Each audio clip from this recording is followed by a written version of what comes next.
So I'll start signing the executive orders. To me, this is a very, very big deal. One of the executive orders has to do with cashless bail. That was when the big crime in this country started.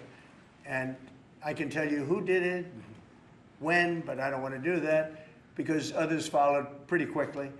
But that was when it happened. Somebody kills somebody, they go in, don't worry about it, no cash, come back in a couple of months, we'll give you a trial. You never see the person again. And I mean, they kill people and they get out. Cashless bail. They thought it was discriminatory to make people put up money because they just killed 3 people lying on a street. Any street all over the country, cashless bail. We're ending it, but we're starting by ending it in DC, and that we have the right to do through federalization. Okay, let's go. Could I ask you to say exactly what this is? Of course. So as you've consistently identified, sir, cashless bail policies are a key driver of the disorder we see on city streets all over America. Catch and release system allows criminals to keep going back out onto the street and reoffending. What this executive order does, it charges your Attorney General with identifying jurisdictions all over the country that have cashless bail policies, and then it withholds or revokes federal funds and grants that are flowing to those jurisdictions to ensure that we're only supporting the people who have reasonable common sense policies around crime. So what area does it cover? Potentially anywhere that has a cashless bail policy. So some of the largest cities, some of the most left-wing states in America Almost have adopted. all of them, right? Illinois would be a great example of that, sir. Oh, they have a great cashless bail. You don't even have to go to court sometimes. No, Illinois, I love that state. It's a great state, but it's run so badly by Pritzker. They threw him out of the family business and he becomes governor. Now he wants to run for president. I don't think that's going to happen. Okay, we'll sign right here, right? Sir. So important. And this isn't Republican, Democrat. This is, and by the way, most Democrats agree with us. But this is just, we got to bring our country back. Okay? That's a big one. Also on the issue of cashless bail, sir, this is a DC-specific executive order. In addition to the measures that we're taking that are quite similar to what we're doing around the country, in DC in particular, the objective is holding as many criminal defendants in federal custody and subjecting them to federal charges as possible. That means that they'll be held pre-trial in federal jail as opposed to just being cut back out on the streets due to a cashless bail policy. Okay? And we have the room. And by the way, the prison they have in DC is horrible. It's horrible. People were subjected to live in that dog trap for so long, so unfairly. I have stories, you'll be hearing about them. That prison is horrible. Okay? This is an executive order that contains a number of additional measures relating to crime and law enforcement in Washington, D.C. It charges, for example, your Secretary of Defense with establishing specialized units in both the D.C. National Guard and in National Guard units around the country, specifically trained and equipped to deal with public order issues. It charges all of your various federal law enforcement agencies with hiring additional personnel to allow them to surge personnel to Washington, D.C. to deal with the current emergency here. It does a number of other things in that space, and it also asks the Attorney General to look at D.C. Metropolitan Police general orders that have currently impeded law enforcement efforts in the city, and to potentially look at unwinding those that are stopping the police from doing their job effectively. And are we going to ask this to be codified by Congress, all of these things? I think we could potentially, yes, sir. I think so. I think we should. I think we'll get it. I think Democrats will vote. Well, it's hard to believe that they might not, but I think Democrats will actually vote for this.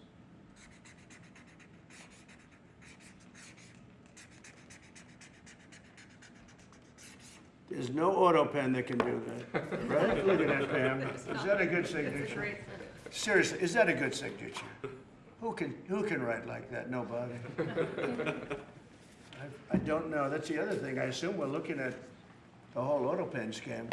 Sir. Because the person that ran it said he spoke to it briefly twice about nothing. That means that all those pardons that he gave to some very bad people, very unpatriotic people, very evil people, it looks to me like those pardons are worthless.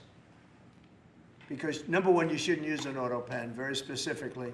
But if you do, it has to be a very good reason. And they have to know that the president wanted it. The president didn't want this. The president didn't know he was alive, okay? He never approved any of this stuff.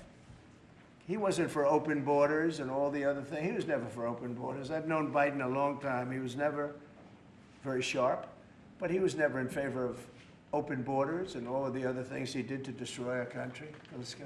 Lastly, sir, this is an executive order on flag burning. It charges your Attorney General. Would you listen to this? This is very important. Flag burning. All over the country, they're burning flags. All over the world, they burn the American flag. And as you know, through a very sad court, I guess it was a 5-4 decision, they called it freedom of speech. But there's another reason which is perhaps much more important. It's called death.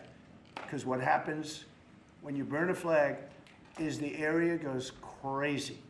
If you have hundreds of people, they go crazy. You can do other things. You can burn this piece of paper. You can, but when you burn the American flag, it incites riots at levels that we've never seen before. People go crazy.